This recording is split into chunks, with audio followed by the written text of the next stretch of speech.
সংবাদ সবাইকে স্বাগত জানাচ্ছি। আমি ফিরোজ তোহা। শুরুতেই সংবাদ শিরোনাম জানিয়ে দেব এই মুহূর্তে হাতে পাওয়া সর্বশেষ গুরুত্বপূর্ণ আপডেট। আন্তর্জাতিক সংবাদ। ভারত পাকিস্তান মুহুর্মুহু যুদ্ধ চলছে। পাকিস্তানে আবারও হামলা করেছে ভারত। আজাদ কাশ্মীর হামলা চালানোর ঠিক একদিন পরই পাকিস্তানে ফের হামলা চালিয়েছে ভারত। ভারতীয় বাহিনী পাকিস্তানের পাঞ্জাব প্রদেশের গুজরানওয়ালাতে এ হামলা চালানো হয়েছে। স্থানীয় সময় বৃহস্পতিবার ভোর ৪:৪৭ পাক সংবাদ মাধ্যম জিও নিউজ এ তথ্য নিশ্চিত করেছে। এবারে জানাবো দাবানলের পর নতুন বিপদে ইহুদিবাদী ইসরায়েল। দাবানলের ভয়াবহতা পুরোপুরি না কাটতেই আবার ভয়াবহ বন্যার কবলে পড়েছে ইসরায়েল। রবিবার থেকে দেশটির দক্ষিণাঞ্চলে টানা ভারী বৃষ্টিপাত শুরু হয়, যা রোববার বিকাল নাগাদ ভয়াবহ রূপ নেয়। দেশটির সংবাদ মাধ্যম টাইমস অফ ইসরায়েল জানিয়েছে, ভারী বৃষ্টিপাত ও আকস্মিক বন্যায় বিপর্যস্ত হয়ে পড়েছে জনজীবন। এদিকে সীমান্তে পাকিস্তানের তীব্র গোলাবর্ষণ, ভারতীয় সেনা নিহত। ভারতের হামলার প্রতিক্রিয়ায় সীমান্ত সংলগ্ন এলাকায় বুধবার অব্যাহত গোলাবর্ষণ করেছে পাকিস্তানি সেনারা। এ ঘটনায় এক ভারতীয় সেনা নিহত হয়েছেন বলে জানিয়েছে দেশটির সেনাবাহিনী। নিহত ওই ভারতীয় সেনার নাম দীনেশ কুমার। জানাবো সানা আন্তর্জাতিক বিমানবন্দরে ভয়াবহ হামলা। ইয়েমেনের সানা আন্তর্জাতিক বিমানবন্দরে ভয়াবহ হামলা চালাচ্ছে ইসরায়েল। ইসরায়েলি যুদ্ধ বিমানগুলো মঙ্গলবার বিকাল থেকে সেখানে একের পর এক বোমা ফেলছে। ধারণা করা হচ্ছে বিমানবন্দরটি সম্পূর্ণ ধ্বংস করে দিচ্ছে দখলদার বাহিনী। এবং সর্বশেষ জানাবো পাল্টা হামলার আনুষ্ঠানিক অনুমোদন পেয়েছে পাকিস্তান সেনাবাহিনী। পাকিস্তান ও পাকিস্তান নিয়ন্ত্রিত কাশ্মীরে বেশ কয়েকটি জায়গায় ভারতের হামলার পর নিজেদের সামরিক বাহিনীকে তার জবাব দেওয়ার সিদ্ধান্তের অনুমোদন দিয়েছে পাকিস্তান সরকার। গতকাল বুধবার রাতে এক উচ্চ পর্যায়ের বৈঠকের পর এ সিদ্ধান্ত নেওয়া হয়।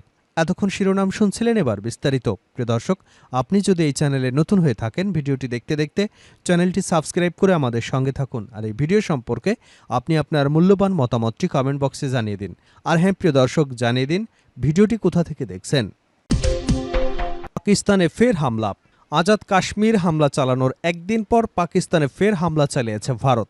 ভারতীয় বাহিনী পাকিস্তানের পাঞ্জাব প্রদেশের গুজরানওয়ালাতে হামলা চালিয়েছে। স্থানীয় সময় বৃহস্পতিবার ভোর ৪:৪৭ পাক সংবাদ মাধ্যম জিও নিউজ এ তথ্য নিশ্চিত করেছে। প্রতিবেদনে বলা হয়েছে, ভারতীয়রা পাকিস্তানের পাঞ্জাব প্রদেশের গুজরানওয়ালাতে হামলা চালিয়েছে। প্রতিবেদনে আরও বলা হয়েছে, পাঞ্জাবের গুজরানওয়ালার গুজরাটের ডিঙ্গা এলাকায় একটি ড্রোন পাঠায় ভারত, যা সেখানকার একটি মাঠে গিয়ে আশ্রয় পড়ে। এরপর পুলিশ সদস্যরা দ্রুত ঘটনাস্থলে যান। সেখান থেকে ড্রোনের ধ্বংসাবশেষ উদ্ধার করা হয়েছে বলে জানিয়েছেন কর্মকর্তারা। স্থানীয় প্রত্যক্ষদর্শীরা জানিয়েছেন, একটি রেস্তোরাঁয় বসে তারা খাবার খাচ্ছিলেন, তখন বিস্ফোরণের বিকট শব্দ শুনতে পান। তবে এই ড্রোনের আঘাতে কেউ হতাহত হবার খবর এখনও পাওয়া যায়নি। সামাজিক যোগাযোগ মাধ্যমে গুজরানওয়ালার আকাশে ধারণ করা ভিডিওটি ভাইরাল হয়েছে। এতে দেখা যাচ্ছে একটি ড্রোন শহরটির দিকে ধেয়ে আসছে।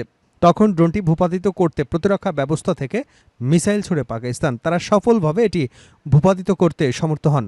স্থানীয় সংবাদ মাধ্যম মার্কোর টাইমস জানিয়েছে, গুজরানওয়ালায় ড্রোন ভূপাতিত করা হয়েছে, যা ডিঙ্গার কাছে আছড়ে পড়েছে। কোনো ক্ষতির খবর পাওয়া যায়নি। প্রত্যক্ষদর্শীরা জানিয়েছেন, তারা প্রতিরক্ষা মিসাইলের বিকট শব্দ শুনতে পান।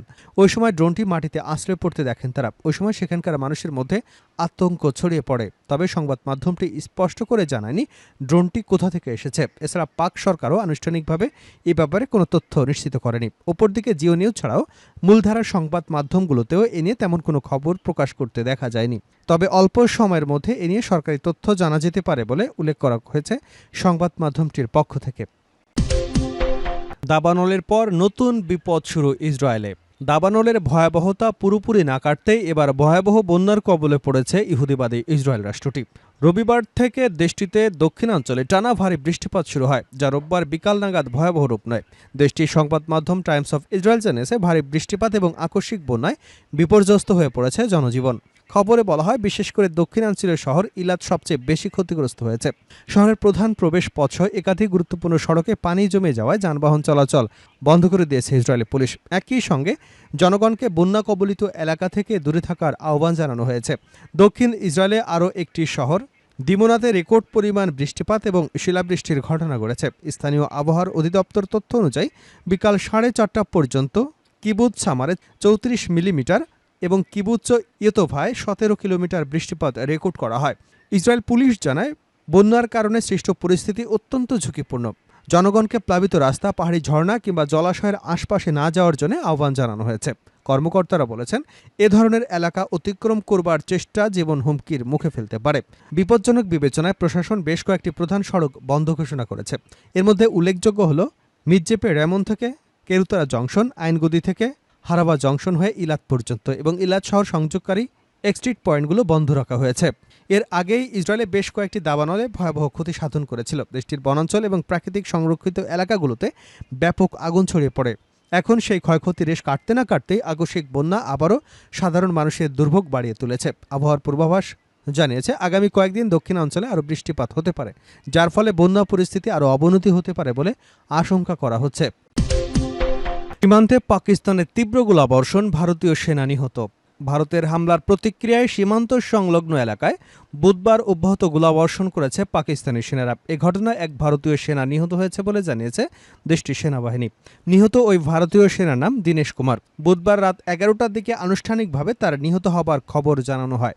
তার মৃত্যুর মধ্য দিয়ে সীমান্ত সংঘাতে নিহত ভারতীয় নাগরিকের সংখ্যা বেড়ে দাঁড়িয়েছে 13 জনে। এর মধ্যে 12 জনই বেসামরিক নাগরিক।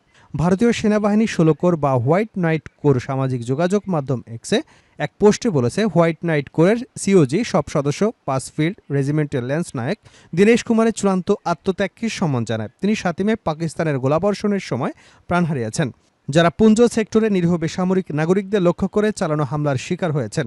আমরা তাদের পাশে আছি। পাকিস্তানি সেনারা বুধবার সারাদিন সীমান্ত সংলগ্ন এলাকায় গোলাবর্ষণ করে। বিশেষ করে পাকিস্তান নিয়ন্ত্রিত কাশ্মীরের পুঞ্জ এলাকায় ব্যাপক গোলাবর্ষণের খবর পাওয়া গেছে। এতে আহত হয়েছে প্রায় 40 জন। ভারতীয় সেনা কর্মকর্তারা জানিয়েছেন, তারা এই গোলাবর্ষণের উপযুক্ত জবাব দিচ্ছেন। পাকিস্তান নিয়ন্ত্রিত কাশ্মীরের ভারতীয় হামলার পর থেকেই সীমান্তে ভারী গোলাবর্ষণ শুরু করেছে পাকিস্তান। সবচেয়ে বেশি গোলা নিক্ষেপ করা হয়েছে পুঞ্জ জেলার কৃষ্ণাঘাটি, শাহপুর এবং মানকোট ও রাজপুর ইলাম, মাঞ্জাকোট ও গম্ভীর ব্রাহ্মণা এলাকায়। উত্তর কাশ্মীরের বারামুল্লার উরি সেক্টর এবং কুপওয়ার তাংধার সেক্টরে পাকিস্তানের তীব্র গোলাবর্ষণে একাধিক গ্রাম ক্ষতিগ্রস্ত হয়েছে। কর্তৃপক্ষ জানিয়েছে, পাকিস্তানি সেনাবাহিনী নিক্ষেপ করা গোলা বারামুল্লা শহর থেকে প্রায় 30 কিলোমিটার ভেতরে সিঙ্গাল গ্রাম পর্যন্ত আঘাত হানে। এতে অন্তত 11 জন আহত হয়েছে, যাদের বেশিরভাগই ইসলামাবাদ এলাকার বাসিন্দা।